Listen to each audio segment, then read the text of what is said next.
Oh, it feels so good to be back. Hello, Cubs fans, and welcome to a brand new edition of Cubs on Tap.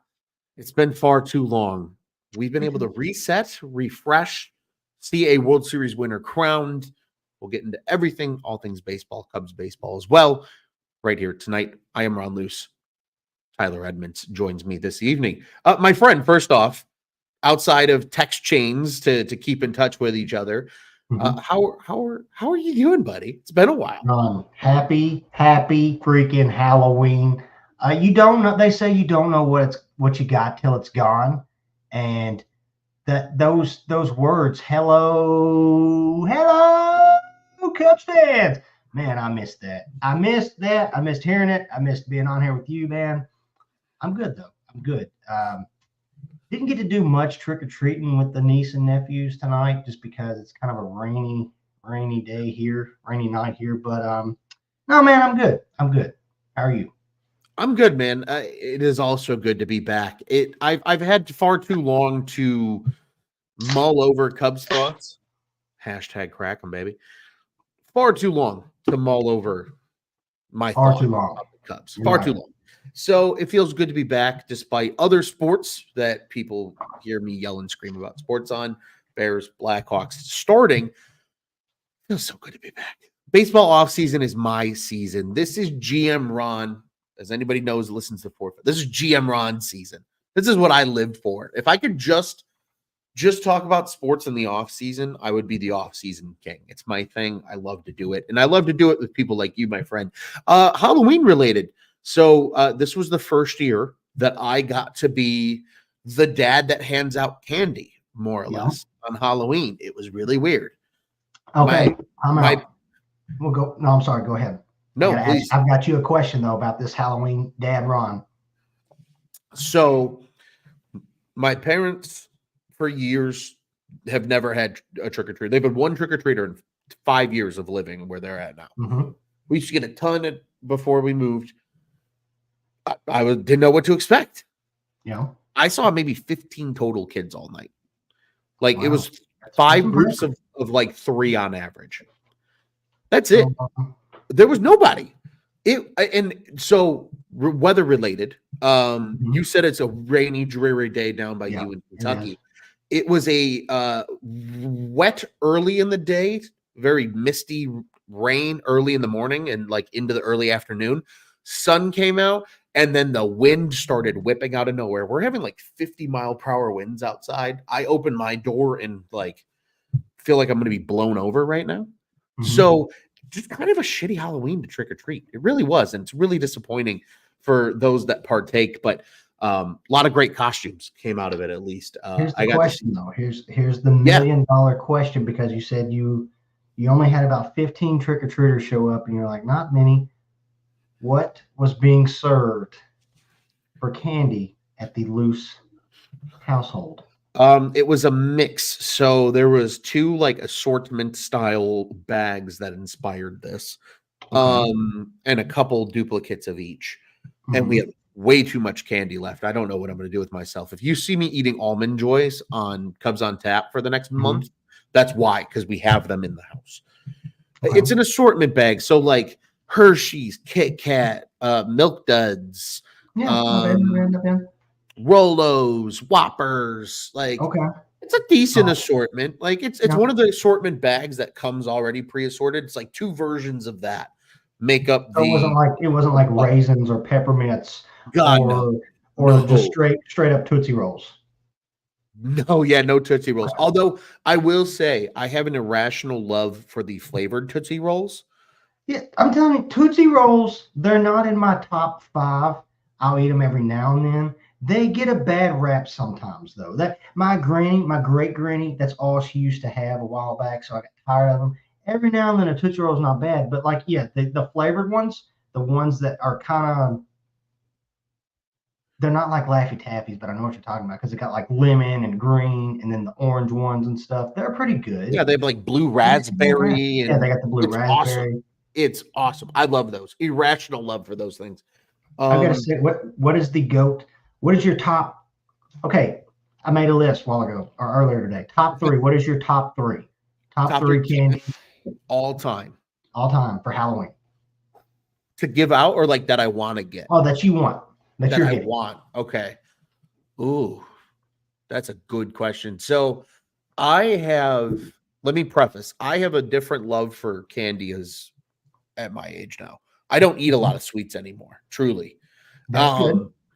But when I do, Mm-hmm. there's certain ones I still indulge on a little bit, but I've added some new ones that when I was a kid was no go. So let's preface that. When I said Almond Joy, that's an older, newfound thing, love for coconut. Yeah. Oh yeah, for sure. When I wasn't an Almond Joy fan when I was a kid. When I was a kid, no chance. So if we're throwing it back to childhood, number 3, you know what? I was a sucker for Airheads. They're not bad, I think I Okay. still might be too. Give me a good Airhead, like the pack of Airheads. Obviously, you Yeah, don't yeah. get that when you're trick or treat, but even just getting the little baby ones, awesome. Yeah. Love those, especially the white ones. The white ones are the best flavor, Yeah, those in are my humble good. opinion. Then you move on, and you've got at number 2. You know, I came around on this a lot sooner than I thought I would, and I would still put it up there. No, I lied. I absolutely lied. Laffy Taffy was number 2 for me as a kid. Okay. All about Banana Laffy Taffy is my favorite Laffy Taffy flavor. That's probably the most controversial thing I've said on the show. But I love Banana Laffy Taffy. Banana Laffy Taffy, I have an irrational love for the artificial taste of banana. I don't know why. Wow. Number 1, goated candy for Ron Luce growing up into high school. And, you know, when I do indulge on it, I was a sucker and still am for a good Three Musketeers. Wow. Three Musketeers was my go-to candy for about 15 years of my life. Started to mix in. I went through, you know, we go through phases, right? Yeah. I went through a payday phase. Still enjoy paydays. They're delicious. Payday's not bad. Snickers was on that train for a while as well. Yeah. But man, oh man, I even to this day, I'll pop the little baby ones, and I'm like, ooh, those are still. I can't do them. They're too much just fake air at this point in my life. But just the little quick ones, they're fantastic. I was an irrational lover of Three Musketeers as a kid. But I will say this: I could never eat the full length ones. I loved like the mini ones that you would. Yeah. Eat. Those were perfect, and they as continue to be. As far as Musketeers, I think that's the only ones I ever had was the mini ones. I don't think I ever got a mostly. I was going to say you have to really go out of your way to find like a full length size Three Musketeer. I will say that. Also, honorable mention. One of my best friends, shout out to Zach Larson, got me attached to these things. The Take Fives with the pretzels and the peanuts and. Is it like a mix between a Kit Kat and something else? No. So Take 5 was. And comment section, if you're listening along, help me out what a Take 5 is. But a Take 5, I believe it's pretzels, peanuts, caramel, peanut butter, and chocolate all in one bar. Let's just see. They were really good. Oh, the Reese's Take 5? No, not Reese's Take 5. Just are we having a Mandela effect right now? Am I the only person that remembers I pulled up. I've got. There's a Reese's Take 5. Is it a black? There's a black bar of like pretzels or something. No, it was a red candy bar. What? Do they not have these anymore? Am I having? Oh my god, am I having Mandela effect right now? This is not funny. What? Dude, there's no way. There's one right here. It looks old though. It's red. It says yes, 5 3-bar pack. It looks like something that. This looks like something from like this picture looks like it's from the 90s though. No, dude, I was eating these things as of like 2010. That's so wild. Okay. Yeah, I've never seen that candy bar. It looks good though. It was phenomenal. It was phenomenal. Yeah, I've heard of the Reese's Take 5, but this red take, I've never. But yeah, it looks good. It looks wow. Good. Maybe it was a Chicago thing. I don't know. I need clarification on that. If anybody's listening to this, at Luce on Tap, please. You're Help about me. to get a plethora of. You're about to get a case of Take 5 sent to your house. That would be awesome. Somebody listening, make Ron's day. Make my day. No, don't send me candy, please. I need to lose weight, not gain weight. Tyler. Yeah. Halloween aside, although it's a great holiday, Mhm. we're in for a bender. If you're listening to this show right now, you have a month worth of missing time to make up for. This show will be at least an hour, so just bear with us here. We got a lot to talk about. But starters, Tyler, I want to get to the baseball side of the world. We timed this perfectly. You and I talked about doing this a couple days ago, not totally assuming the Dodgers were going to take care of business before we did this show, but they did. Mhm. The Dodgers win the World Series. Yankees get swept. One of the most epic collapses in a Game 4 in Major League Baseball history. That's really what we saw in that last game, to just try and extend the series and keep it going. Or Game 5. Sorry, Game 5, not Game 4. Game 5. Yeah. And it Nonetheless, couldn't have happened to a better fan base than the New York Yankees. Unfortunately, Anthony Rizzo on that losing end. Yeah. Probably the one sore spot of the Yankees losing, I think, for every Cubs fan is that. Outside of that, we're one step closer to Juan Soto season. And that's where I kind of wanted to take our conversation to, Tyler. I wanted to get your thoughts. We talked a little bit pre-show just to get aligned of where we were feeling about this offseason. So just to start out, we're going to keep it real general, and then we'll wheel this thing down into a couple rabbit holes. Mm-hmm. Where are your thoughts going into the offseason? Are you positive? Are you pro Jed this offseason? God, it feels like election season, and unfortunately in Cubs land. Yeah. Is Jed going to spend? Is Jed not going to spend? What's Jed going to do? Are you feeling like, ooh, okay, he's going to go and take care of business, or are we going to be pissed off again? Where's your level set right now as of Halloween night, almost November? When last night's game ended, the way it ended, because before all this, everyone was like, oh, Juan Soto, sure thing, going to stay in New York, yada, yada, blah, blah. When last night's game ended, I'm trying to be as positive and optimistic as I can. And if you would have asked me a month ago when the playoffs just started, we'll just say Juan Soto, for example, real quick, I would have been like, yes, it's like what we talked about at the games at Wrigley. I really want Jed to make that big move, to make that big monster, colossal move, but it's not going to shock me at all if it doesn't happen and we see the same song and dance. But I'm trying to be so freaking positive about it. I watch these playoffs. One thing that every NL team had in common that was in the playoffs, each one at least had one big superstar, one big bat for the vast majority. And so you look at that, it's Jed's last year, possibly. Good point. Who knows? Maybe he's coming into this as a what do I have to lose, right? So I'm trying to be so positive coming into this. And like you said, things will go down, the rabbit holes will go down. Who knows? Maybe we start talking and we end up just pissing ourselves off because we almost throw it all on the board itself, and it just, the story tells itself. But I'm just really trying to stay positive and hope that maybe he's got some big giant Juan Soto move up his sleeve. Mm-hmm. Like you said, Ron, it's also not going to surprise me if it's the same song and dance this offseason, this Cubs convention. So I'm just really, really crossing my fingers so hard to the point where I don't even know if there's any circulation coming to him. I'm just,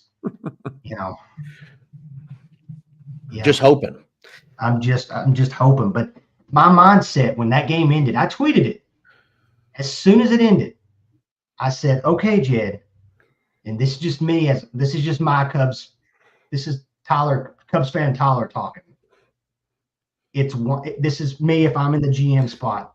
It's Juan Soto. And then you figure out everything else. That's my mindset right now. I can relate to your ladder of feelings. I agree, because we know Juan Soto is open to the largest bidder. You gotta go, right? Like, you can't not be at least at the table. Go. It'd be awesome if they get him. Do I think they're going to? Probably not, but that should be the priority. I agree with you right there, Tyler. No arguments. I will say, though, I'm a little more pessimistic about this offseason. I've really tried to convince myself to be optimistic, but I very much have a pessimist viewpoint going into this offseason. I've sat here and I've said, do we think the Cubs are going to do this? And I go, no. Why would they? And there's nowhere on this team. This is why, something we're going to talk about a little bit later, but I will preface, the Bellinger decision factors into this so much as well. What do you do where do you upgrade the team? Right? You got to spend money on a Juan Soto. Well, Juan Soto's got to play right field, right? So if he's going to be the guy that comes, or an Anthony Santander would be a great player to see. There's a lot of good right fielders where Cubs are it feels like they're kind of locked in everywhere else for the most part, outside of depth and maybe a couple of possibilities of shifting. We don't know how crazy Jed's going to get. But there would be so significant teardown that needs to happen from numbers and contracts and things like that in terms of guys being under control for a lot of years. If you're going to really move these guys, we already saw one trade. Jorge Soler already got moved. Mm-hmm. But they would really have to do some things. I think Jed's got to have a fire under his ass if that's really going to happen. So to me, there's a couple of opportunities where they can, I think, do some things that would make me optimistic entering next season. And when we're at Wrigley's home opener, not their first home games of the season, but Wrigley home opener, when we're all together, I want to be like, yes, guys, let's go. This is it. We're freezing our ass off in April for a reason. Mm-hmm. I just don't think that's going to happen, because I think they're going to miss on one or two things and then settle for consolation prizes and hope for the best like they have the last couple of years. And that's going to really piss me off. Cool. It's going to be cool seeing new faces on the team in maybe a spot or two.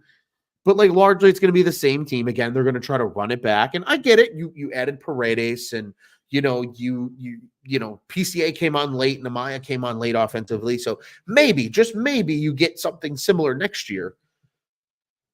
There's still just a lot of question marks. There's a lot of what if. And I understand that every team has a lot of what if. Let's be real. That's just the sport.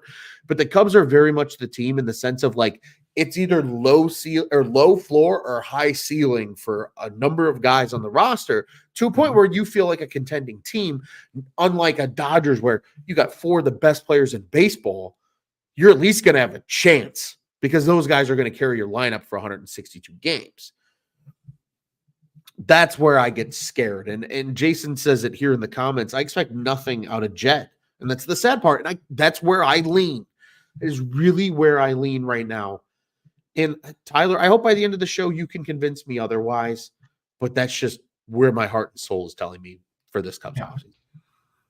Well, I mean, we said it in the pre-show. The World Series, seeing the Dodgers in the World Series, that could be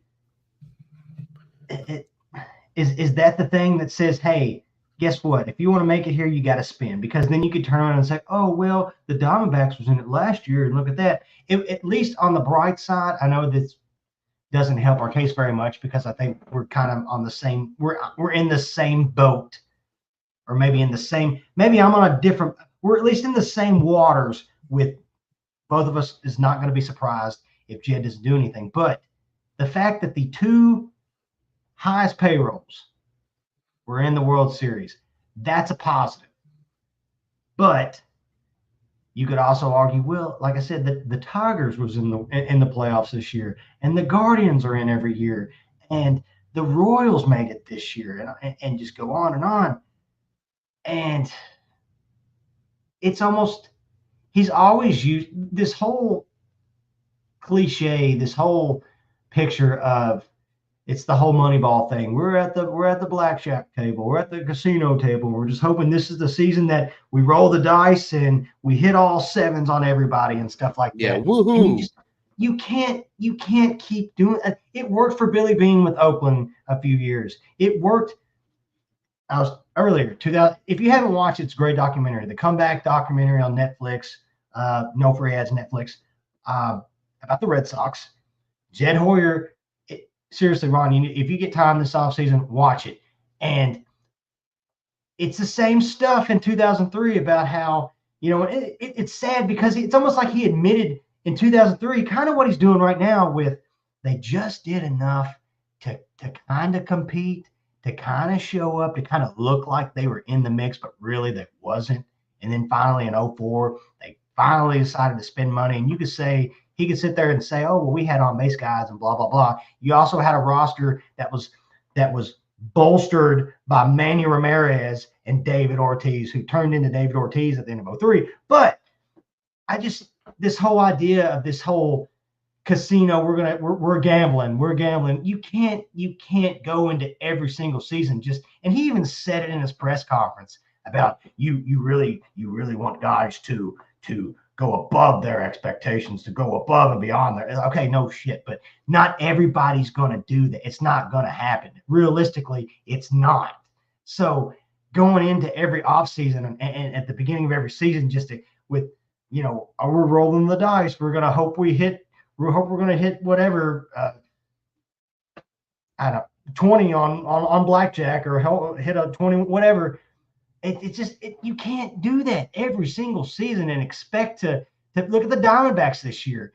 They made the World Series last year. They didn't make the playoffs this year. They were in the hunt, but they didn't make the playoffs this year. So that whole idea of just doing that, it's exhausting, and B, it's not something that needs to be happening, especially with this Cubs team that's valued over $4 billion. Let's not forget that. I have no quarrels with what you say, sir. I agree. It's, and there's places where they can do some things on the roster. And I applaud Jed for taking some swings and misses on guys that are young and up and coming. Like, I like the Isaac Paredes trade. I love Christopher Morel. Don't get me wrong, but I like the Isaac Paredes trade. I like you getting Dansby Swanson, who was the best player in baseball in terms of outs above average at his position. I mean, Dansby had a really great defensive season. Again, it's just the bat fell behind and the rest of the team couldn't keep it up. And that's just kind of what he is. He gets hot when the team gets hot. That's just kind of how he plays. Yeah. So you got some good moves there. And I applaud him for doing those, but I agree, Tyler, right? The Red Sox finally went, they spent, and things worked out. I think the Cubs could take a note from that this offseason, especially because you have a lot of money coming off the books. There is a lot of flexibility with this roster. The only guy that's truly penciled in, or I won't even say penciled in, penned in with a Sharpie for the next 5 years is Dansby Swanson. The rest of the team, Ian Happ is going to be up here in the next 2 years. Nico Horner is right along that track record. Seiya Suzuki is in that boat. Obviously Paredes like two. Is at least Paredes has 3 more years of control, so that's 3 more years at least for him. There's no long-term connection to anybody outside of really Dansby Swanson for a while, and Jameson Taillon's got another couple years, 2 more years for him. You've got probably 4 more years of Imanaga. Let's be real. I think they're they're ultimately going to take after year 3 that option to extend him out and keep him for the 5th year instead of him even opting out early. Maybe there's a world where he does opt out early, but that's a whole nother can of worms we're not going to open tonight. He's probably there, right? But the rest of the team, Steele's still on arbitration. He's going to make 7.9 this year, and he's worth every bit of 7.9. Actually, I think he's worth more than that. He is. But they have so much flexibility in the coming year. I sound like Juice. I really do. I'm glad Juice got to come out in tonight's conversation, unable to join us, unfortunately, tonight. But that's because he's working on the plans. He's got the plan. Yeah, that's true. He's dialed in. Walker Buehler got that strikeout. And Juice, if you're listening, you may be listening while you're sitting there typing away, writing away. You've got 50,000 papers in your room. I know as soon as that last hour was recorded, he was just bam. All right, let's get the books out. So he probably hasn't even slept yet. Yeah, he's working hard. He's dialed in. He's going to figure out everything going on. But Tyler, let's get to the elephant in the room here, because I think we have a lot to say on what this means for the Cubs' future. There are a bunch of notable dates that are coming up here in the near future, and we are going to cover those dates in chronological order toward the end of the show for sure. But we have to get to one critical decision that needs to occur. On the 5th day after the World Series, it is the deadline for teams and players to make decisions on contract options, and it's also the deadline for Cubs to reinstate their 60-day injured list and for them to tender qualifying offers. So what that means is qualifying offers to any of the guys that fit that contract contractually, and then all of a sudden you got to reinstate quite a few guys from the 60-day, which we're going to talk about. And Cody Bellinger needs to make a decision if he's opting in or opting out. It's the elephant in the room for the Cubs. Their biggest domino that needs to fall in whichever direction to get the change started. He's going to have to make a decision soon, Tyler. And there's a lot of reports out there. Some people have said they think he's opting in. Some think he's opting out. Where do you stand with the Cody Bellinger decision now that we have hit the clock on that 5-day decision now that the World Series has concluded? I agree. A lot of the moves that we want to see made, that we want to see Jed make as far as pickups and stuff like that, it's all going to revolve, like you said, it's all going to revolve around this Bellinger thing. I don't see a world where I'm like you. I've seen stuff. I've read articles where it's in seen posts on Twitter and stuff that says he could opt out, and I don't see a world where next year he's not on the Cubs, because what is he guaranteed? Like a little over 30 million next year? I believe it is 27 and a half. Okay, 27 and a half. I just don't, unless he thinks somebody's going to give him a long-term deal, or maybe he makes more money, but I just don't see him opting out of that guaranteed 27 million. I really don't, especially coming off a season where he wasn't terrible. Yeah, he missed what was it, about a little over 30 games, but I think we all knew he wasn't going to be what he was last year. I think we can all agree with that. And it's not like he took a humongous dump from last year, but I just don't see a team offering that much money, at least for 1 year. Again, maybe somebody out there gives him a multi-year deal for 2 or 3 years, but he's still, what is he, 28? 29. He's 29, he'll be 30 by the middle of next year. So yes.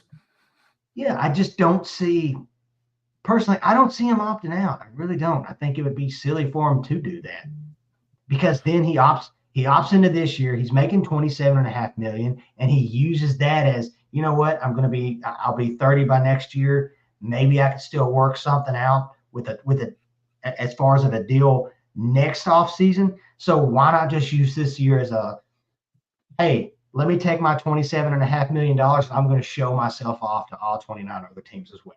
I just don't see him opting out of that deal. And with that, it's just gonna, all those guys, all the stuff you talked about earlier as far as guys being locked in, it's just gonna throw another one in the mix as far as somebody that's locked in for next season. Yeah. And at the same time, it goes back to the beginning of the same song and dance with Jed. Right. It's fun, isn't it, Tyler? No, Yeah. I this is the mindset I have with the Cody Bellinger decision. I think if you just told me I have to make a decision flat out, is he opting in? Is he opting out? I think he's opting in. I think you're right, because it's 27.5 guaranteed. You make a bet on yourself. If you get anything close to your 2023 numbers as Cody Bellinger, you're getting that 4-year bumped up dollar value contract. You've made 120 million guaranteed for your third or fourth contract in Major League Baseball. Something like that, yeah. That's awesome. Good for you, man. Like you maybe didn't make the big dough, but you were pretty damn close. And it sucks because my gut tells me I want him to opt out. And it's not because Cody Bellinger is a bad baseball player and I wouldn't love him on the Cubs. I just don't know where he fits necessarily when you're trying to upgrade a team in a year that the most impactful bats, in my opinion, are right fielders. Yeah. I just can't lock him in. I think if PCA still struggled the whole year with the bat, Belly's back in center, you can pay right field and then figure center out the year after because PCA needs another year of development. Well, PCA hits that accelerator button in the second half of the season. Now everybody's got him penned in on opening day as your center fielder. Well, Hap's not going anywhere. Suzuki's locked in as your DH. Bush is at first. Horner's probably at 2 unless he's traded. He's the only one I think that dollar value wise makes sense to be traded. And the only one on the roster that I feel like they even have a shot of trading. Right. And then Dansby, Paredes, you just paid up for Paredes, so you're not going to just move on from him right away. Amaya's one of your 2 catchers. Like, there's not a ton of room to upgrade the roster. Yeah, you can add a starting pitcher and bullpen help, and that's great. But, like, the bats weren't what they were the year prior because you needed that Cody Bellinger 881 OPS leading the way. And Seiya had a good season, an 820 OPS. He pretty much replicated last season's numbers. Or I think he actually was like at 840, I think. Mm-hmm. But if you have Belly at 881 and Seiya at 840, you're a playoff team. You have a legitimate chance, especially if you have the pitching like the Cubs do. We saw that last year. But you have to go get that big bat. And the best place to add them is in right field. 751 is not a bad number from Cody Bellinger, but not as a $27.5 million a year player, even if it is for just one season. Because it handcuffs you for another year of Justin Steele on arbitration dollar value, because we all know he's worth way more than anything he's going to make on ARB this year. He's worth a long-term contract. Swanson's still getting paid. Hap is probably not going to come back because I think he's going to want more money. He put together a really nice season this year. You know, he's going to want some term probably after this contract. Does he stay a Cub? Does he just become that guy that's loyal to the Cubs and stays? I would love that. Good for you and Hap. I think that would be really cool at the end of the day. But what's there to be said? You could only upgrade right field. Go get that Juan Soto batter, even an Anthony Santander. Yeah, will I not be as happy as if they got Soto? Sure, but I'd be still pumped if they got Santander and 44 homers in right field. That's awesome. That and he's a switch hitter. Like you have 2 of those guys in your lineup. That's phenomenal. That makes your lineup decisions easy every day. These guys are in. No problem. They're going to bat against both sides, and they're going to get the job done. That's a nice confidence to have as a manager, as Craig Counsell, who's getting to upgrade and change his coaching staff, something we haven't even thought about talking about yet here tonight, of him changing all the names. And, you know, really, I think the only person that's even remotely safe is Hotovy. I would say that's about it, yeah. Like, this is the time. And you need Belly to opt out, but I think he's going to opt in, and then things are going to get weird. Like if Jed really wants to improve this team, he's going to have to make some weird trades that people go, what the hell is going on? Like almost like an AJ Preller level offseason, like when he first got to the Padres, of just moving a bunch of pieces around and, you know, we're going to go get this guy, and we're going to get this guy, we're going to get this guy. And it's like, wow, you know, what the Marlins did that ultimately failed. But like, does he have that kind of season where a Nico gets moved?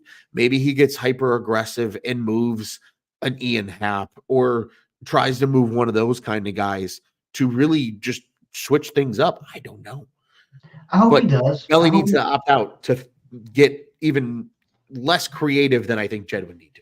I hope he's feeling so much pressure going into this offseason right now as far as Jed. I really do. And maybe he does, maybe he doesn't, because he's been here before. But I just really hope he's feeling the pressure to make several moves, even if it's some ground foundation shaking moves. Just do something. But yeah, I think the Cody, like we said, the Cody Bellinger thing, I think it's going to, I think that move, his decision is going to affect the rest of this offseason with everything else, I feel like. And it shouldn't, because it's only $27 million. I say only $27 million. But for a team that's valued at what they're valued at, it shouldn't be a thing. It shouldn't even be an issue. They're going to have money to spend. Even if Belly opts in, they're going to have money to spend, because just looking at the roster right now, Swanson locked in, Hap locked in, Suzuki, Tyone, Imanaga. Imanaga's only making 13.25 this year, people. Great. That's cool. That's awesome. That's a bargain for him. Horner's at 11.5. Smiley's not getting 10. That's 10 million right off the books. Steele's going to get his 7.95, no doubt. They might even give him 8.5, 9. And then I think at that point, if you're Jed, you're talking about an extension next offseason for him and just buying out ARB years. Because if you want to get him in here, pay him. Give him the guaranteed dollars. Give him the guaranteed dollars. And it'll work happy. Because look at just on the side real quick. Look at Max Fried from the Braves. I don't think that guy's staying in Atlanta. I think they blew their chance with him. Not that I don't know, I'm a big into the Braves thing or whatever, but look at him, a guy that you could argue that Justin Steele's been better than him the last 2 seasons, and he's going to walk. He's going to go somewhere else probably. So you get an opportunity to lock up a guy like that, take advantage of it. Don't do what this Chicago team has done for the past few seasons with certain guys going straight to arbitration every single year and stuff like that, because all it does is it gives that potential and possible chance of developing a sour taste in a player's mouth. Look at Corbin Burns and the Milwaukee Brewers. Yep. So yeah, be smart, guys. Come on. I agree. Just a couple quick notable contracts here as well. Bodie has a club option for $7 million. There's no way in hell they're picking that up. No shot. If they do, that's the biggest "hey bro, we got you" thing that I've ever seen in my entire life for David Bodie, which if he gets paid, good for David Bodie. And then there's a lot of ARB guys, and there's a big group of ARB guys below Bodie. Paredes, they're probably opting into, but from practically Patrick Wisdom to Keegan Thompson and maybe even into Ethan Roberts and Tyson Miller, there's a lot of decisions to be made of their ARB guys, I think, this year. And there's some fluctuation ability within the ARB players as well, I think, for the Major League roster. And I think that's where maybe Jed finds a way to make a lot of movement happen. But like you said, Tyler, they're going to have the money to spend, even with their payroll is, it's a lot, but it's not crazy with Bellinger opting in. You could still go out there and add a big bat and a big pitcher and be in the realm of fine. Those are really things that they absolutely need to get done. Quick comment here, Tyler, from the comment section. Fake ball coach. I don't want to trade Horner, but if they do, Bush moves to second potentially and Bellinger to first if Bellinger opts in, and then you still could have right field open. I think there would have to be a big commitment, because the Horner trade then would have to be like a dump trade, or it's like a 1-for-1 for like a pitcher trade. Yeah. And then you have to go to Michael Bush and say, look, man, we know you were really good defensively at first base last year. Like really good, like criminally underrated, in my opinion, defensively. Mm-hmm. You might be the first baseman of the future for this team, but we got Belly for 1 more year, realistically, before he probably just walks away. Yeah.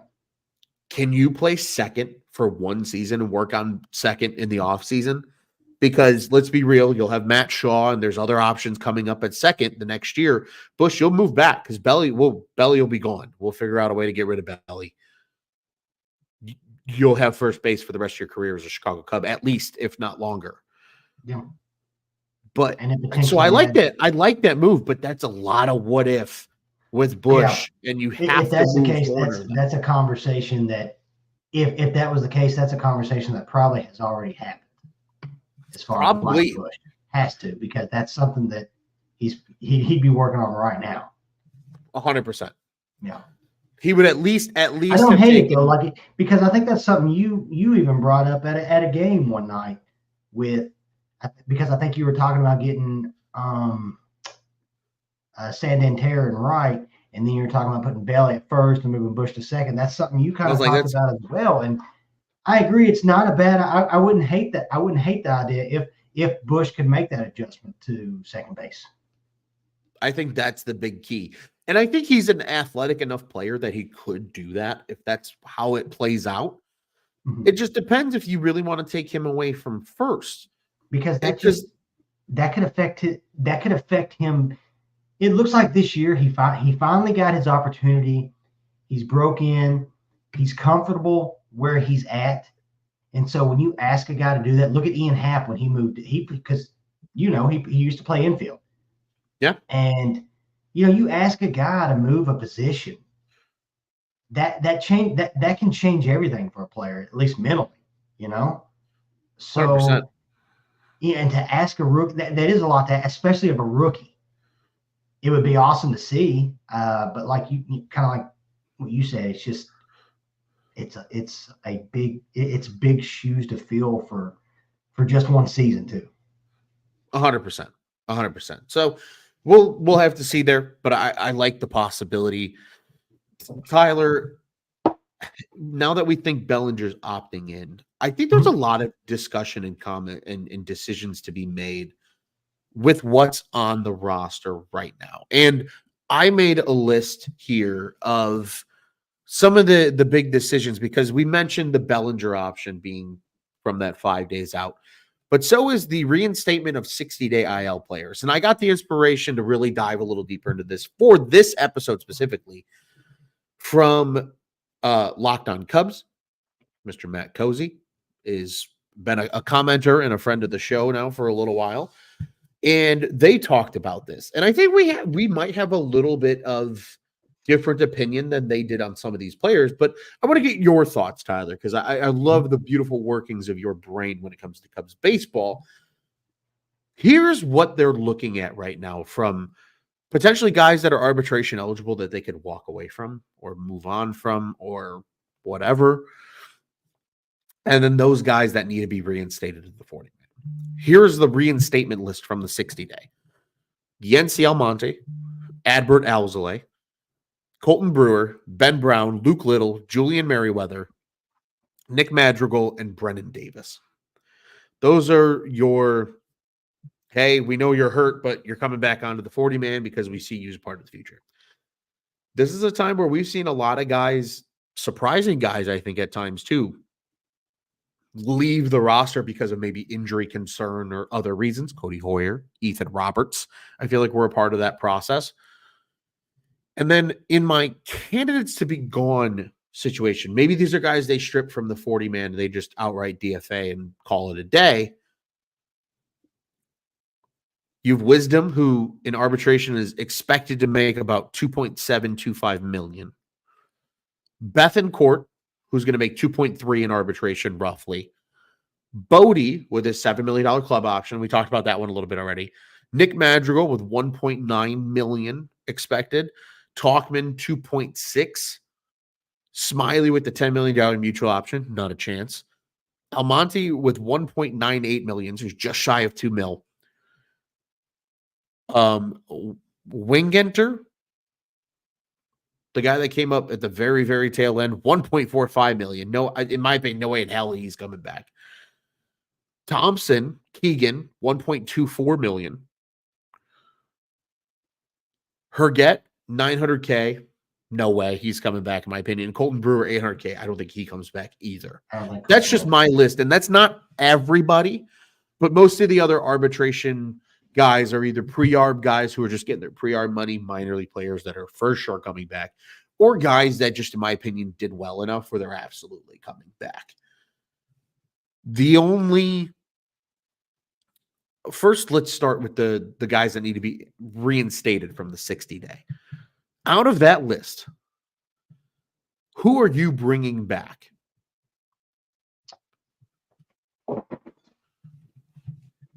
Ben Brown, for sure. Unless there's something we don't know about this crazy neck injury that he had that kept him out for what, 2 months? Yeah. I saw so much with him, and it just in that last little stretch before he got hurt, between being a starter and being a bullpen guy, he's somebody that I really him and Almonte as well. I thought, what? By the way, Almonte, what landed him on the 60-day IL? He didn't have Tommy John, right? No, it wasn't Tommy John, but it was another procedure. Another procedure. I think it was shoulder. Both of those guys. I think it was shoulder. Okay. I feel like I saw a lot between them two alone that I really would like to see them come back. I may be one of the only few. Edward Alzolay, I don't know. I don't know about coming off a comic before getting hurt, seeing, and you could say that maybe his production before he was put on IL had something to do with his injury. But he's a guy, and I get it. Just last year, he turned himself into a solid closer. I wouldn't say a shutdown guy. Yeah. But he had a pretty good as far as with 2023. I mean, hell, we even had our own like our own little graphic for him and stuff. He was making a name for himself coming up as a closer. But I don't know, this last little stretch, if they had to make a decision and he was one of the guys that, and you had to make a cut with somebody between Ben Brown, Edward Alzolay, and Yency Almonte, I may get rocks thrown at me or whatever, but if I had to pick one, maybe it's Alzolay. Brennan Davis, man, how crazy is it? Just a few seasons ago, we were talking about how we can't wait to see this guy come up, to see this guy be the new center fielder, the new left fielder for this team, and the guy couldn't catch a break. I think he's a guy, as much as I hate to say it, I think he's a guy that just needs maybe he needs a new change of scenery. Maybe it sucks to see what that guy has gone through with all the potential. I mean, hell, he was the number one prospect at one time, right? Sure was. And to see what's happened with that, and I get it, it's baseball. That's what happens sometimes with these guys. It just sucks to see that this is the journey he's had to go through since it feels like for the last 3 years maybe. He's another guy that wouldn't shock me either if they DFA'd him or didn't bring him back or whatever. Yeah. And I could see a team with his potential as far as if you DFA'd him, somebody out there is going to pick him up. Somebody's going to take a chance on Brennan Davis. But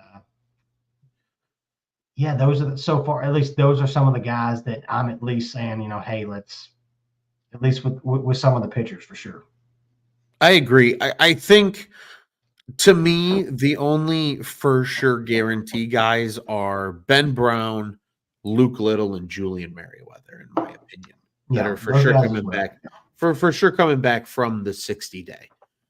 I agree with you. I think Almonte, it was a torn labrum in his throwing shoulder. They very easily could walk away and DFA him because of that injury. They did it to Cody Hoyer. They did it to Ethan Roberts. Roberts came back on a minor league deal, but Hoyer, I don't even know where he is right now in baseball, admittedly. And I don't know. I don't know. I think he's somewhere. I think he's in somebody's minors. I know where, speaking of Ethan Roberts real quick, if he listens, I know where he's probably going to be this winter, and that is going to be he will probably be there's some card shows in Tennessee. That guy likes to break cards, likes to open, collect, and stuff like that. And he has been spotted. My dad has actually seen him a few times at several card shows in the Tennessee area because he's just he's a big card guy. So I know at least that's where he'll be this winter for sure. Hey, I love that. Yeah, he's a big card guy. It's fun following him on Twitter. Seeing him pull all of his cards. Justin Steele, big card guy too. Yes, he is. We still need to organize the Cubs on Tap card break with you and Justin Steele. We need that, and we need to organize his interview because I've got some questions. I know this is kind of off topic, but some fantasy football-esque questions. There's a because I know he's listening. There's a popular video that came out on a weekend that, let's just say it wasn't his weekend. He knows exactly what I'm talking about, Roll Tide. And there is a popular video of him out there that made its way around. And I just want to talk to him about it. I just want to see how he's doing. Again, Roll Tide. Hope that tide is still rolling. I haven't really even looked at the standings yet as far as the football standings. But anyways, I love that. yeah. We'll organize. We'll Love you, organize man. for But, sure. yeah. But I think from there, man, Alzolay, absolutely, they could try to maybe bring him back on a minor league deal and just open up a 40-man spot that way. Or, I don't think Nick Madrigal, I don't think Colton Brewer's back. I think the Nick Magical project is officially done. Yeah. At least with the Cubs. I think somebody takes a shot on him for little money. I'm sure somebody will, but I don't know where that goes. I know some of the guys over at Dingers is probably not going to agree with that. But I think, I just think the Magical project in Chicago is just done. Yeah, I think it's done as well. Moving on, because I agree with you then on everything that you said about Brendan Davis. I think I hope he gets a chance. He's a guy I want to see succeed. I hope he gets a chance. Candidates to potentially be gone, arbitration eligible guys. So this was the list as a reminder. Madrigal also applies on this list, but bear with me. Wisdom, Bethancourt, Bodie with the club option, Talkman, Smiley with the mutual option, Wingenter, Thompson, Herget, pardon me. And then we cover the other guys, Brewer, Almonte, and some of the other injured guys as well. Of those guys, Tyler, does anybody have a real threat of being gone in your eyes outside of the ones we've already mentioned? Yeah, I could see Bethancourt had some really nice moments. But as far as just being in that backup catcher position, it wouldn't shock me at all if they didn't, if they didn't give him, what was it, 2-point-something million? 2.3, I think. 2.3 million, even though Miguel Amaya is he's not a sure thing as your starting catcher on opening day.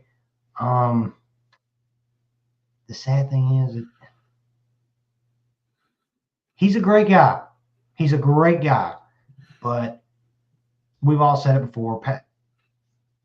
Patrick Wisdom is for sure going to be on this team next year. And again, he's a great guy. He is.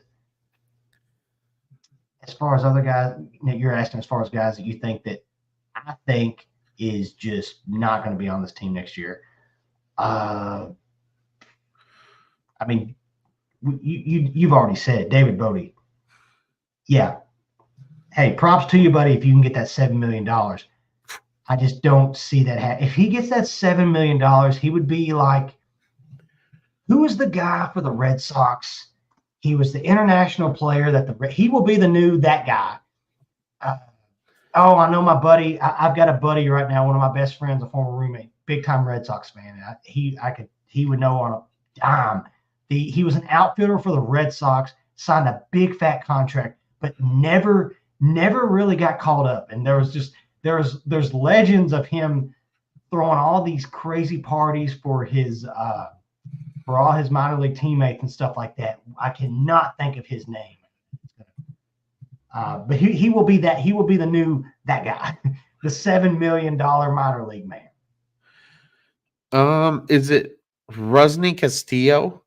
I believe that's it. Rusney Castillo from like 10 years ago. Yeah, 2014. He signed a 7-year deal at 27 years old. Crazy.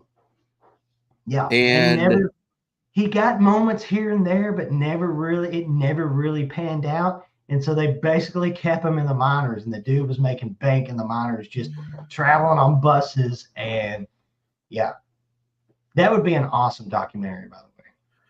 Would be crazy, absolutely crazy. But David Bodie, if you can get that $7 million, props to you, buddy. I would, but I just don't see that happen. Yeah, he signed for 7 years, $72.5 million. So this feels like one of those. It was like an Eloy Yohan Moncada type contract, right? Where you like get him long term, and just never panned out. Played in Pawtucket. Yep. That's crazy. It's crazy. Absolutely crazy. I mean, hey, man, props to you. You can make your money somehow. If you're willing to do the 7-year grind of minor league baseball and riding buses and Hey, for just for doing $7 that. million, for $7 million, sign me up. Oh, yeah. That's the dream because there's no pressure. You're in the minors. Like, you're clearly Especially good enough to, baseball like, job. Yes. yeah, you're good enough to, like, hang around. Yeah. You'll get to go to spring training, Crazy. hang out with the boys. Yeah. Maybe in September you'll get a call up to see him again. And yeah, there you go. Yeah, and he can go out with the big fellas at the nice restaurants because he's Yeah. making a little bit of money. Not all the time, but Yeah. sometimes, right? Like, You'll get the random series he's call up once every now and then, and there you are. he's the OG of minor leagues in terms of, like, when they go out to big team dinners on the road, Oh, it's like he's picking up the check. he's picking up the Texas Roadhouse tab. Yeah. 1000%.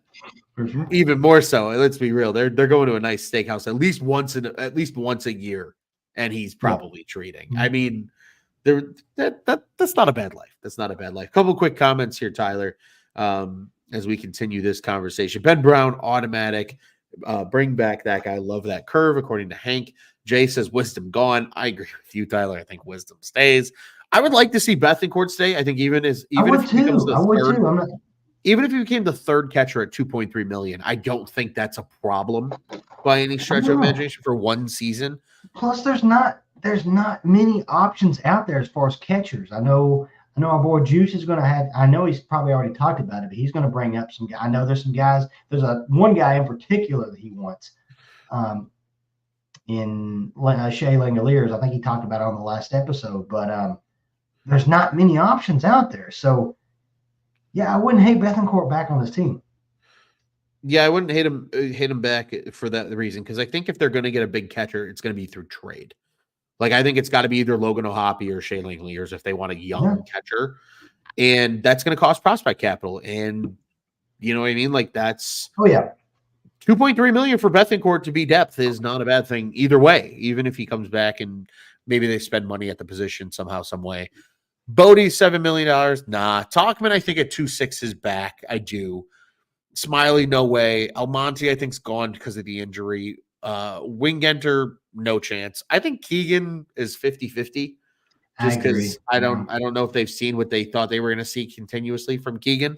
I think they're hoping, and then maybe they're hoping they see the 2022 Keegan. Yeah, the 22 Keegan. Yeah.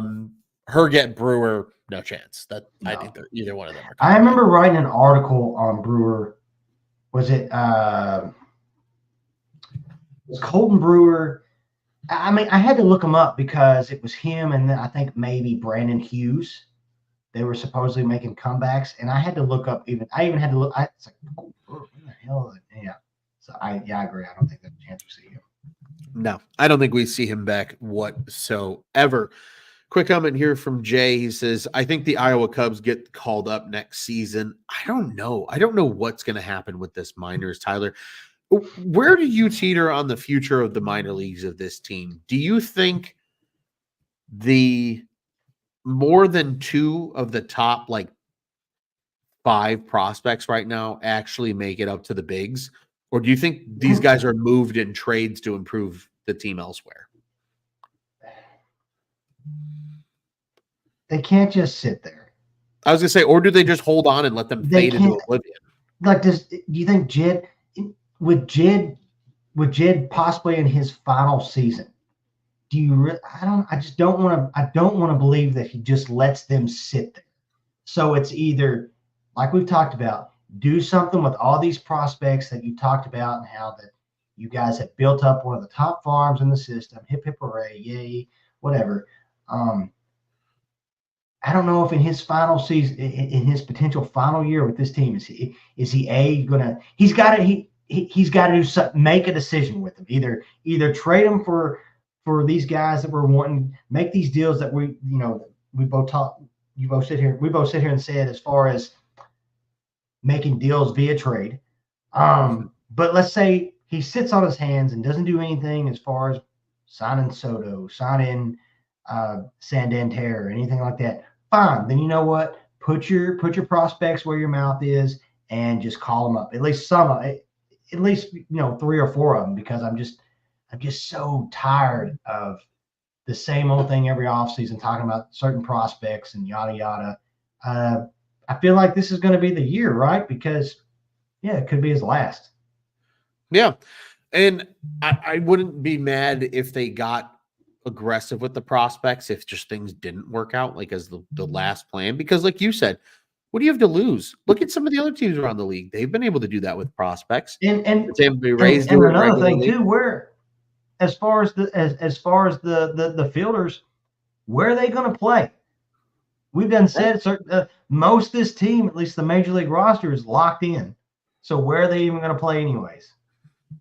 They would either have to, platoon with a guy, or right field again continues to appear to be the only major option, unless you trade Nico and just assume that a guy like Matt Shaw is your everyday second baseman. So very, very interested to see what happens there. I will say I agree with kind of where Jay, I think, is hinting this at. He says he knows that Moises Ballesteros has been hot in the Arizona Fall League. He has. He's had a really good Arizona Fall League.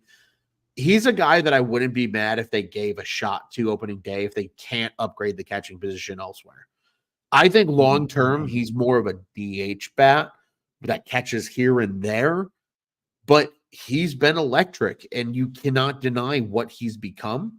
I think it's just teams finding out what's his position at the major league level. Like, are you just a DH, or are you actually a catcher, but maybe you're a Shea Langeliers, right, where you catch and you DH? Are you, if that guy can hit 20-plus bombs, I think they can figure out a spot for him. 100%. And I think he can. I'm intrigued to see what happens there as well. I think what they do at the catching position will very much tell you where Moises Ballesteros is in terms of their future. It's either, he's a part of this and he's catching, or he may be a DH, but he's probably getting traded before we can get him there. I think that's ultimately where he goes. I don't think he would move from catcher. I don't. I've heard enough reports and rumors and read enough things that suggest that he's at least going to be at least average at the position at the major league level, maybe more so than Schwarber was, right? It's going to be really interesting to see what happens. I wouldn't even hate the idea if they did trade him for an impact player bat right now. Wouldn't hate that either. And Tyler, as we continue to move this thing forward here, we have passed the hour mark, but we'll continue to move on a little bit more before we wrap things up. We still have to get to our key dates of the Cubs offseason. And this was a great article published on MLB.com by Jordan Bastian. I think this is a perfect layout. I think there's a lot that can be said from even what he wrote in here. But this is just a good, here's what to know over the course of the next 2 months, really. For starters, first day after the World Series, today, everything is all good. Everybody, eligible players, become free agents. There's a quiet period in which free agents may negotiate only with their own team. The trade freeze gets lifted, so teams can be trading, as we saw today with Jorge Soler going to the Los Angeles Angels from the Braves. It was a 1-for-1 trade, I believe. Griffin Canning, I believe, was the name of the pitcher going back to the Braves. Just on a side note, that's crazy to think, because that dude hit over 40 bombs with the Royals just a few seasons ago, and now he's getting traded the day after the World Series for who, did you say? Griffin Canning. Okay. Yeah, that's just I think he's a left-handed pitcher, if I remember correctly. I could be totally off my bearings, but so that things are already happening there. Fourth day after the World Series is the last day to request waivers on draft excluded players until next spring. That really doesn't apply to a lot of guys in the league.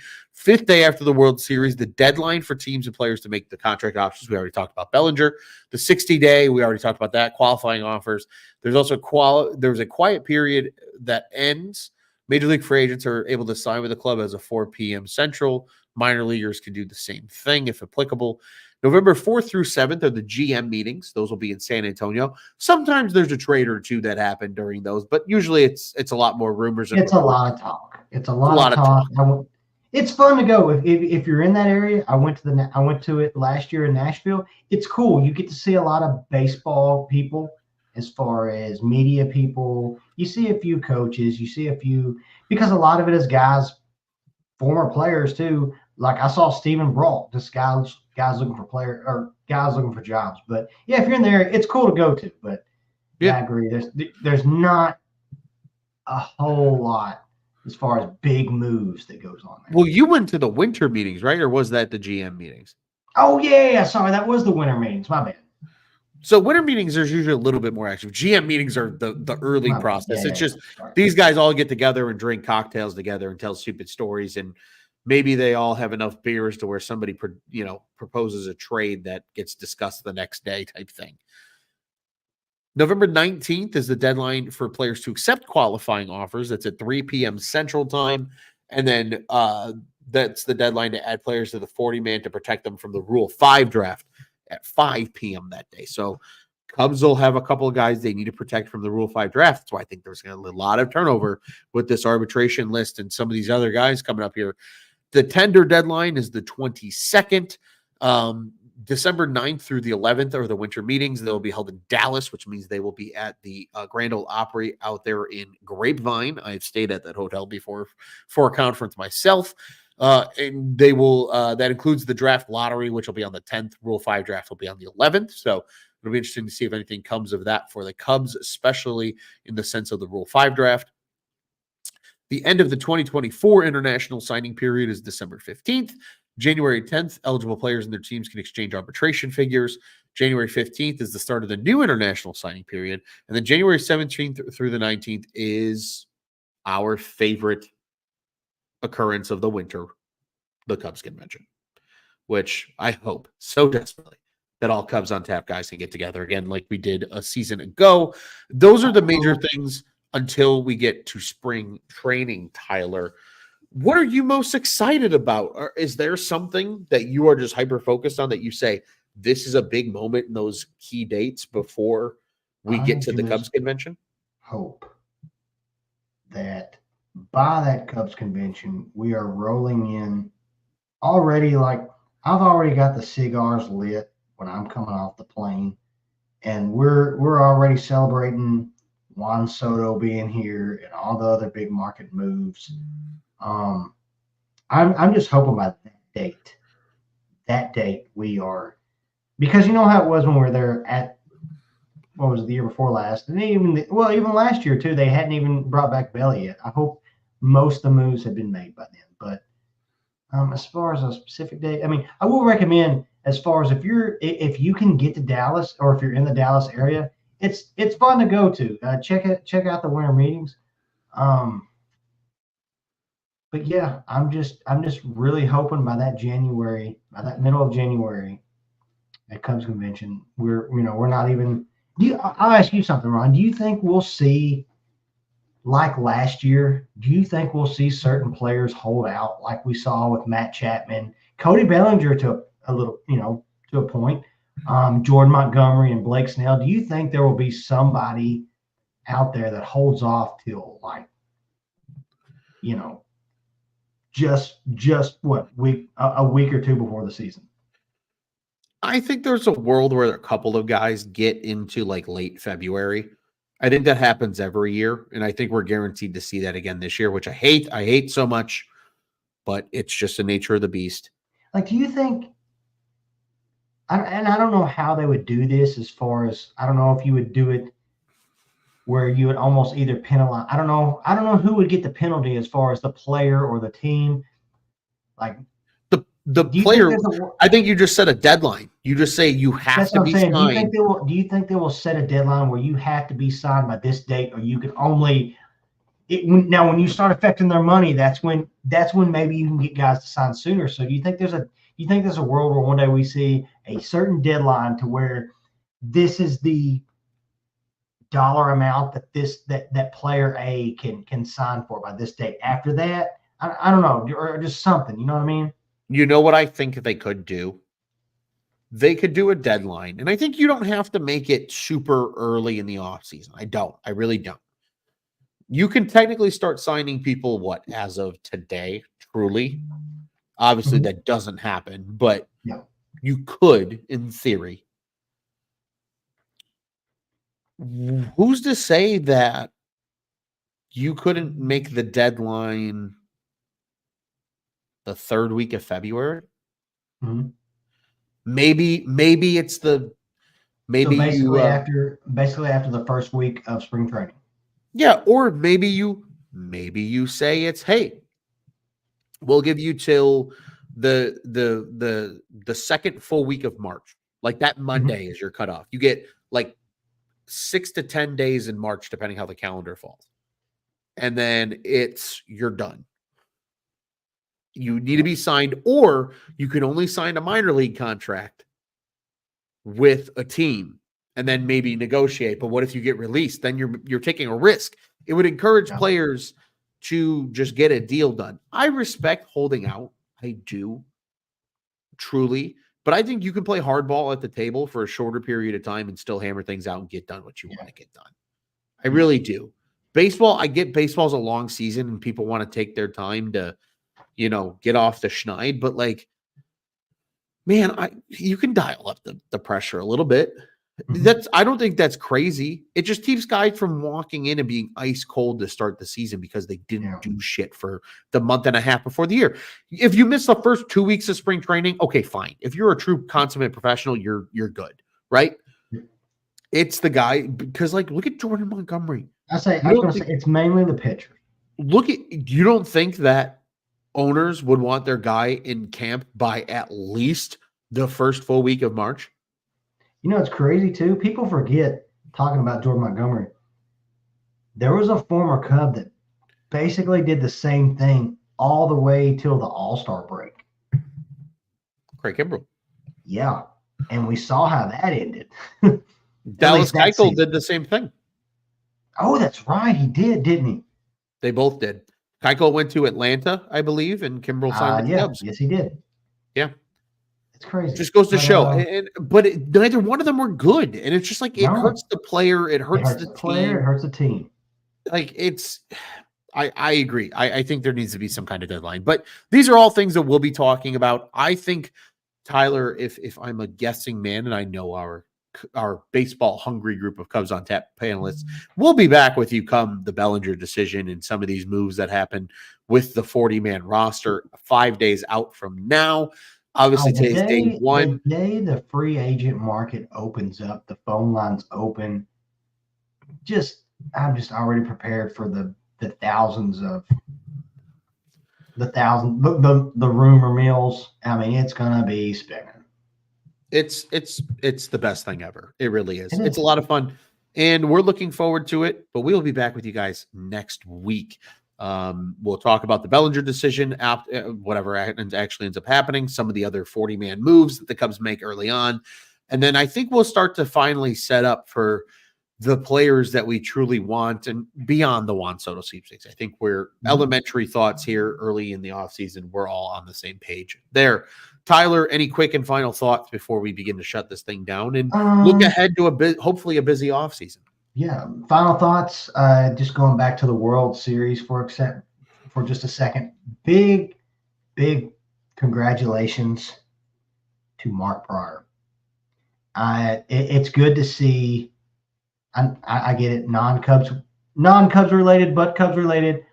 It's so cool to see after watching his career with the Cubs and just the way it ended.